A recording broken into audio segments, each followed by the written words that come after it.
Okay, we're gonna move on to the next page. And the next page is gonna continue what we were doing here. You're going to answer this question. Imagine that you could find a randomly chosen sample of 100 boron atoms. What isotopes would you expect to find? How many of each? Express your answer as a percent. So I'm gonna actually put that question back up in front of the work we just did. Okay, and then I want you to ask yourself, like imagine instead of 10 atoms, like what we put in the table here, instead of 10 atoms, what if we had 100?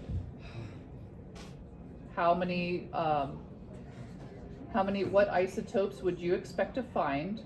And you can name the isotopes like the same as this: boron 10, boron 11. Those are the ones we'd expect to find. So we might as well write that here: boron 10, boron 11. Okay, and then expressing your answers as percents, what percent of boron 10 would you expect to find out of 100? And what percent of boron 11 would you expect to find out of 100 if when you got 10, you had 2 of boron 10 and 8 of boron 11? Okay, so I'm gonna give you like 30 seconds to think about that and write something down. I'm gonna leave the video running while we're doing that, and then we're going to move on to the table down here, okay? So leave that up here. Actually, I'll set my alarm for 1 minute. Or maybe not. Where's my phone? Questions, probably under something.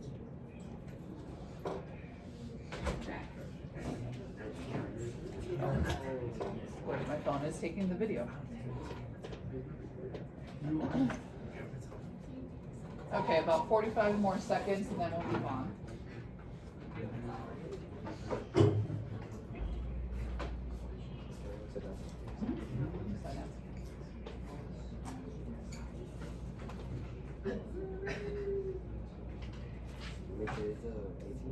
Yeah.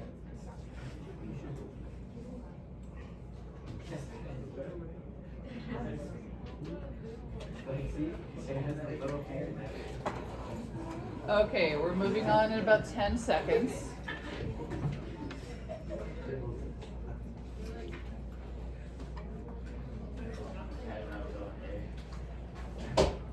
All right, and now we're going to complete this table here. And then I'll let you guys answer these questions on your own. Let's look at this. So now, again, we're going to look at boron.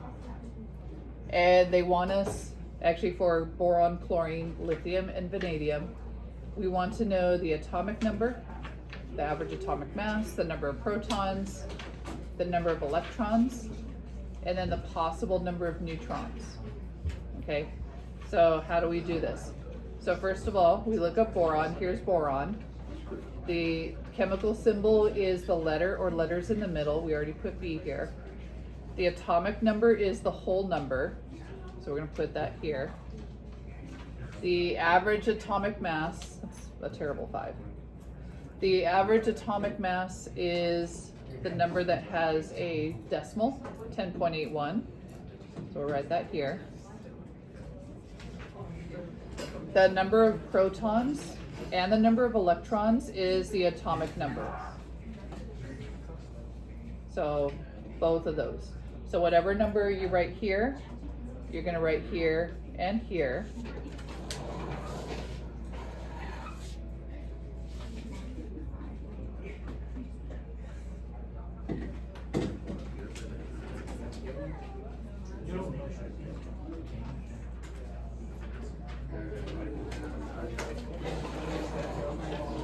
Okay, and then the number of neutrons.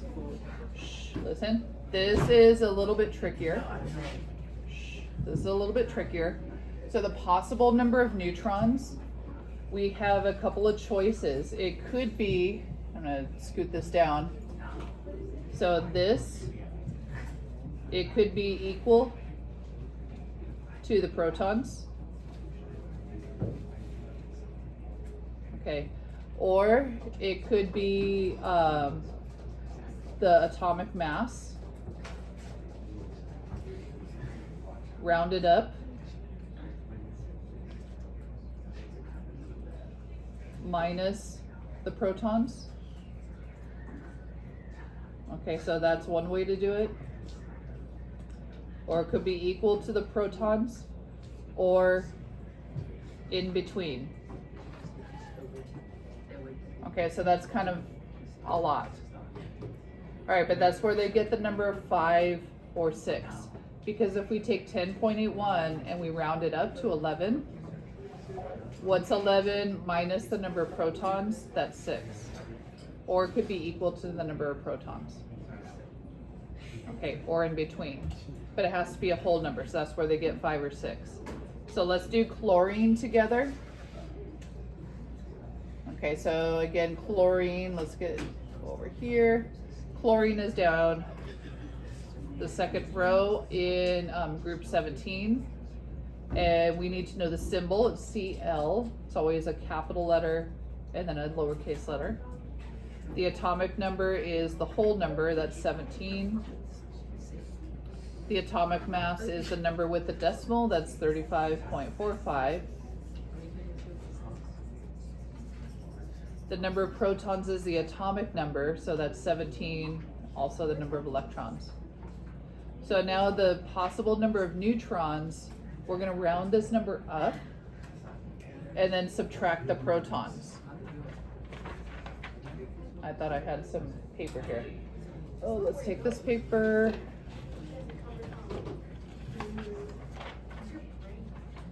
Okay, so we're going to take 35.45 minus the number of protons. Well, actually, we need to round this up. So we're going to round it up to 36. Then subtract the number of protons. That's 19. Okay, or we could have 17. So we could have 17 or 19, or whatever's in between, which is 18. Okay, so we could have anywhere from 17 to 19. Okay, the low number would be the number of protons, same as the number of protons. The high number would be rounding up the average atomic mass and then subtracting the number of protons. Let's do vanadium together and then we'll be done. Okay, so vanadium, here's vanadium. Hopefully you have a periodic table so you can look at this one. You can't see it here. Vanadium is number 23, atomic number 23, has chemical symbol V, so let me write that down, or it's already there. And the average atomic mass is 50.94. So I'm gonna write that down. 50.94. The number of protons and electrons is just the atomic number. Easy, easy. So now the possible number of neutrons, that's a little bit tougher. Listen. We're gonna take 50.94, we're gonna round that up to 51. And then we're gonna subtract 23, whatever that number is. 28. So we could have 28, or we could have 23, or anything in between. So I'm going to say 23 to 28. All right, and I'll let you guys do lithium, or fill in the chart for lithium on your own. And then answer the questions number 2, 3, 4, and 5. You do not have to answer number 6. Right, that one, it's more of an extension question. You can challenge yourself with it, but it's not required.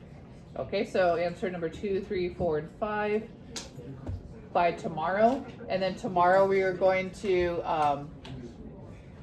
do the next 2 pages. All right. that's it for today.